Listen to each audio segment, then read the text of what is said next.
नमो भगवते वासुदेवाय। ॐ नमो भगवते वासुदेवाय।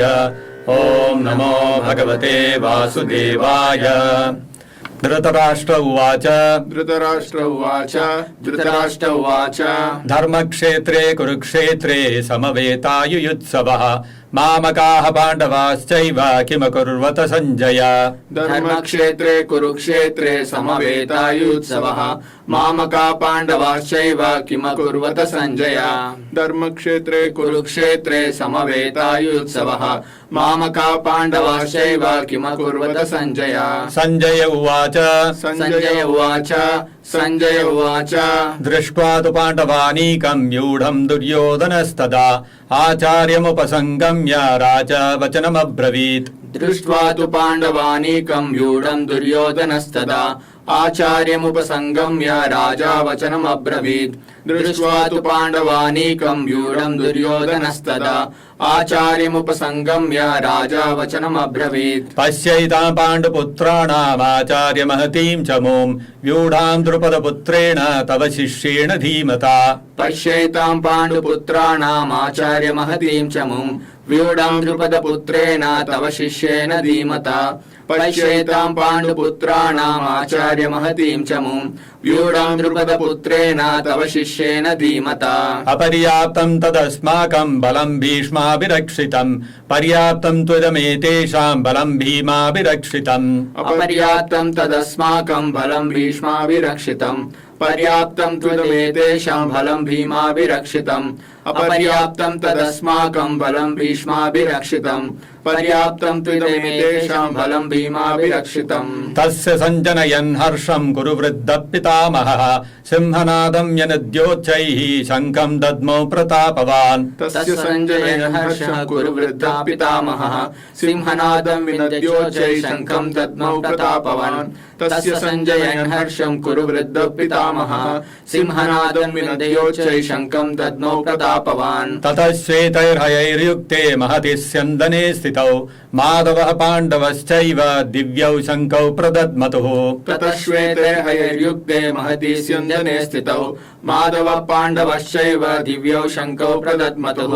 ततः श्वेतैर्हयैर्युक्ते महति स्यन्दने स्थितौ माधवः पाण्डवश्चैव दिव्यौ शङ्खौ प्रदद्मतुः। पाञ्चजन्यं ऋषिकेशो देवदत्तं धनञ्जयः पौण्ड्रं दद्मौ महाशङ्खं भीमकर्मावृकोदरः। पाञ्चजन्यं ऋषिकेशो देवदत्तं धनञ्जयः पौण्ड्रं दद्मौ महाशङ्खं भीमकर्मावृकोदरः। पाञ्चजन्यं ऋषिकेशो देवदत्तं धनञ्जयः पौण्ड्रं दद्मौ महाशङ्खं भीमकर्मावृकोदरः। अनन्तविजयं राजा कुन्तीपुत्रो युधिष्ठिरः नकुलः सह देवश्च सुघोषमणिपुष्पकौ। अनन्तविजयं राजा कुन्तीपुत्रो युधिष्ठिरः नकुलः सह देवश्च सुघोषमणिपुष्पकौ। अनन्तविजयं राजा कुन्तीपुत्रो युधिष्ठिरः नकुलः सह देवश्च सुघोषमणिपुष्पकौ। सघोषोदार्तराष्ट्राणां हृदयानि व्यदारयत् नभश्च पृथिवीं चैव तुमुलोऽभ्यनुनादयन्। सघोषोदार्तराष्ट्राणां हृदयानि व्यदारयत् नभश्च पृथिवीं चैव तुमुलोऽभ्यनुनादयन्। सघोषोदार्तराष्ट्राणां हृदयानि व्यदारयत् नभश्च पृथिवीं चैव तुमुलोऽभ्यनुनादयन्। अथ व्यवस्थितान् दृष्ट्वा धार्तराष्ट्रान् कपिध्वजः प्रवृत्ते शस्त्रसम्पाते धनुरुद्यम पाण्डवः ऋषिकेशं तदा वाक्यम् इदमाह महीपते। अथ व्यवस्थितान् दृष्ट्वा धार्तराष्ट्रान् कपिध्वजः प्रवृत्ते शस्त्रसम्पाते धनुरुद्यम पाण्डवः ऋषिकेशं तदा वाक्यम् इदमाह महीपते। अथ व्यवस्थितान् दृष्ट्वा धार्तराष्ट्रान् कपिध्वजः प्रवृत्ते शस्त्रसम्पाते धनुरुद्यम पाण्डवः ऋषिकेशं तदा वाक्यम् इदमाह महीपते। अर्जुन उवाच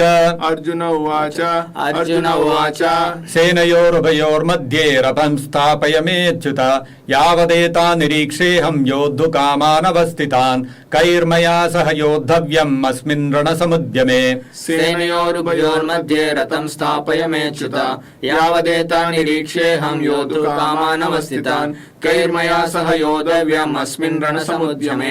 सेनयोरुभयोर्मध्ये रथं स्थापयमेच्युत यावदेता निरीक्षेऽहं योद्धुकामानवस्थितान् कैर्मया सह योद्धव्यम् अस्मिन् रणसमुद्यमे योत्स्यमानानवेक्षेऽहं य एतेऽत्र समागताः धार्तराष्ट्रस्य दुर्बुद्धेर्युद्धे प्रियचिकीर्षवः योत्स्यमानानवेक्षेऽहं य एतेऽत्र समागतः धार्तराष्ट्रस्य दुर्बुद्धेर्युद्धे प्रियचिकीर्षवः योत्स्यमानानवेक्षेऽहं य एतेऽत्र समागतः धार्तराष्ट्रस्य दुर्बुद्धेर्युद्धे प्रियचिकीर्षवः सञ्जय उवाच संजय उवाच संजय उवाच एवमुक्तो ऋषिकेशो गुडाकेशेन भारत सेनयोरुभयोर्मध्ये स्थापयित्वा रथोत्तमम् एवमुक्तो ऋषिकेशो गुडाकेशेन भारत सेनयोरुभयोर्मध्ये स्थापयित्वा रथोत्तमम् एवमुक्तो ऋषिकेशो गुडाकेशेन भारत सेनयोरुभयोर्मध्ये स्थापयित्वा रथोत्तमम् भीष्मद्रोण प्रमुखतः सर्वेषां च महीक्षिताम्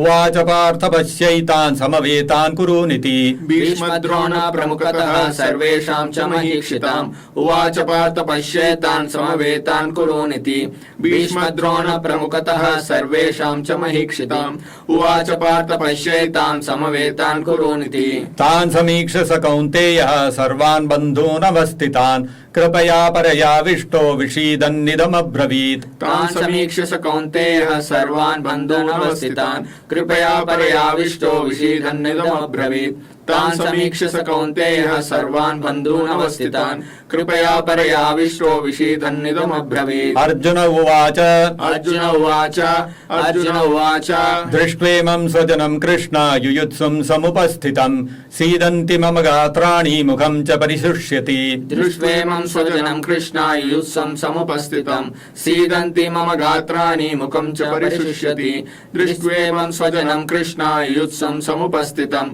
सीदन्ति मम गात्राणि मुखं च परिशुष्यति वेपतुश्च शरीरे मे रोमहर्षश्च जायते गाण्डीवं स्रंसते हस्तात् त्वच्चैव परिदह्यते वेपतुश्च शरीरे मे रोमहर्षश्च जायते गाण्डीवं स्रंसते हस्तात् त्वच्चैव परिदह्यते वेपतुश्च शरीरे मे रोमहर्षश्च जायते गाण्डीवं स्रंसते हस्तात् त्वच्चैव परिदह्यते न च शक्नोम्यवस्थातुं भ्रमतीव च मे मनः निमित्तानि च पश्यामि विपरीतानि केशव न च शक्नोम्यवस्थातुं भ्रमतीव च मे मनः निमित्तानि च पश्यामि विपरीतानि केशव न च शक्नोम्यवस्थातुं भ्रमतीव च मे मनः निमित्तानि च पश्यामि विपरीतानि केशव न च श्रेयोऽनुपश्यामि हत्वा स्वजनमाहवे न काङ्क्षे विजयं कृष्ण न च राज्यं सुखानि च न च श्रेयोऽनुपश्यामि हत्वा स्वजनमाहवे न काङ्क्षे विजयं कृष्ण न च राज्यं सुखानि च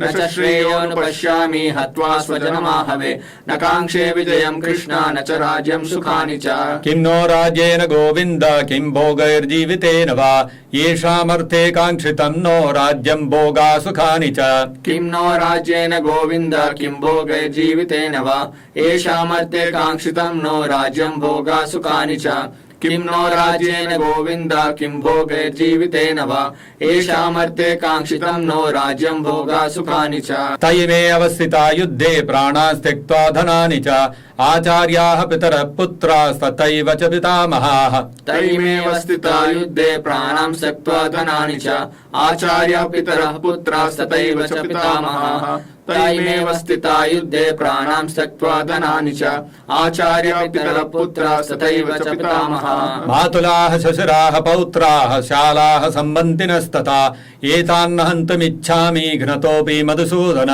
मातुला श्वशुरा पौत्रा शया सम्बन्धिनस्तथा एतान्न हन्तुमिच्छामि घ्नतोऽपि मधुसूदन मातुला श्वशुरा पौत्रा शाला सम्बन्धिनस्तथा एतान्न हन्तुमिच्छामि घ्नतोऽपि मधुसूदन अपि त्रैलोक्यराज्यस्य हेतो किं नो मही कृते निहत्य धार्तराष्ट्रान्नः का प्रीतिः स्याज्जनार्दन अपि त्रैलोक्यराज्यस्य हेतो किं नो मही कृते निहत्य धार्तराष्ट्रान्नः का प्रीतिः स्याज्जनार्दन अपि त्रैलोक्यराज्यस्य हेतो किं नो मही कृते निहत्य धार्तराष्ट्रान्नः का प्रीतिः स्याज्जनार्दन पापमेवाश्रयेदस्मान् हत्वैतानाततायिनः तस्मान्नार्हा वयं हन्तुं धार्तराष्ट्रान् सबान्धवान् स्वजनं हि कथं हत्वा सुखिनः स्याम माधव पापमेवाश्रयेदस्मान् हत्वैतानतानिनः तस्मान्नार्हा वयं हन्तुं धार्तराष्ट्रान् सबान्धवान् स्वजनं हि कथं हत्वा सुखिनः स्याम माधव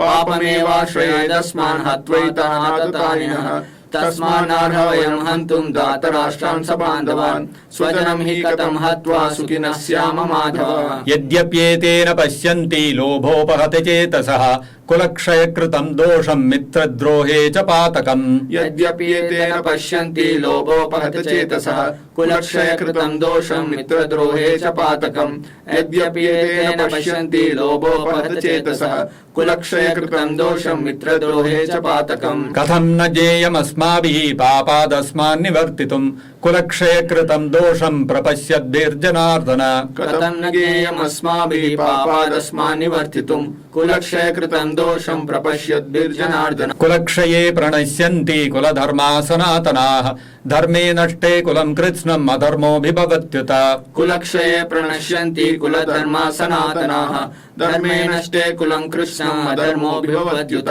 कुलक्षये प्रणश्यन्ति कुलधर्मा सनातनाः धर्मे नष्टे कुलं कृत्स्नम् अधर्मोऽभिभवत्युत अधर्माभिभवात् कृष्ण प्रदुष्यन्ति कुलस्त्रियः स्त्रीषु दुष्टासु वार्ष्णेय जायते वर्णसङ्करः अधर्माभिभवात् कृष्ण प्रदुष्यन्ति कुलस्त्रियः स्त्रीषु दुष्टासु वार्ष्णेय जायते वर्णसङ्करः अधर्माभिभवात् कृष्ण प्रदुष्यन्ति कुलस्त्रियः स्त्रीषु दुष्टासु वार्ष्णेय जायते वर्णसङ्करः शङ्करो नरकायैव कुलघ्नानां कुलस्य च पतन्ति पितरो ह्येषां लुप्तपिण्डोदकक्रियाः शङ्करो नरकायैव कुलघ्नानां कुलस्य च पतन्ति पितरो ह्येषां लुप्तपिण्डोदकक्रियाः शङ्करो नरकायैव कुलघ्नानां कुलस्य च पतन्ति पितरो ह्येषां लुप्तपिण्डोदकक्रियाः दोषरेतैः कुलघ्नानां वर्णसङ्करकारकैः उत्साद्यन्ते जातिधर्माः कुलधर्माश्च शाश्वताः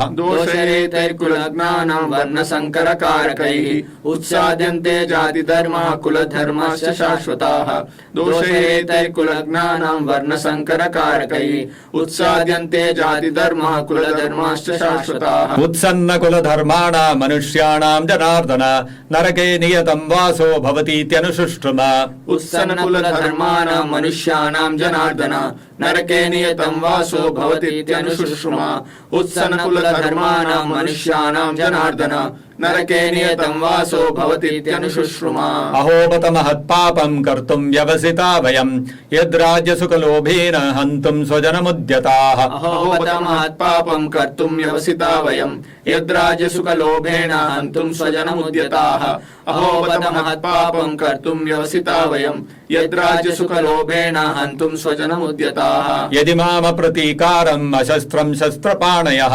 धार्तराष्ट्रारणे हन्युस्तन्मे क्षेमतरं भवेत् यदि मामप्रतीकारमशस्त्रं शस्त्रपाणयः धार्तराष्ट्रारणे हन्युस्तन्मे क्षेमतरं भवेत् यदि मामप्रतीकारमशस्त्रं शस्त्रपाणयः धार्तराष्ट्रारणे हन्युस्तन्मे क्षेमतरं भवेत् सञ्जय उवाच सञ्जय उवाच सञ्जय उवाच एवमुक्त्वार्जुनः सङ्ख्ये रथोपस्थ उपाविशत् विसृज्य सशरं चापं शोकसंविघ्नमानसः एवमुक्त्वार्जुनः सङ्ख्ये रथोपस्थ उपाविशत् विसृज्य सशरं चापं शोकसंविघ्नमानसः एवमुक्त्वार्जुनः सङ्ख्ये रथोपस्थ उपाविशत् विसृज्य सशरं चापं शोकसंविघ्नमानसः हरे कृष्ण कृष्ण कृष्ण हरे हरे हरे राम राम राम हरे हरे।